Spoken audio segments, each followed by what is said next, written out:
বাংলার মুখ আমি দেখিয়াছি, তাই আমি পৃথিবীর রূপ খুঁজিতে যাই না আর। অন্ধকারে জেগে ওঠে ডুমুরের গাছে, যেই দেখি ছাতার মতো বড় পাতাটির নিচে বসে আছে ভোরের দোয়েল পাখি। চারিদিকে চেয়ে দেখি পল্লবের স্তূপ, জাম বট কাঁঠালের হিজলের অসথের করে আছে চুপ।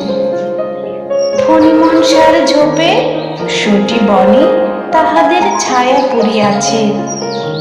মধুকর ডিঙা থেকে না জানে সে কবে চাঁদ চম্পার কাছে। এমনি হিজল বট তমালের নীল ছায়া বাংলার অপরূপ রূপ দেখেছিল। বেহুলাও একদিন গাঙ্গের জলে ভেলা নিয়ে কৃষ্ণা দ্বাদশীর জোছনা যখন মরিয়া গেছে নদীর চড়ায়, সোনালি ধানের পাশে অসংখ্য অসৎ বট দেখেছিল। হায় শ্যামার নরম গান শুনেছিল।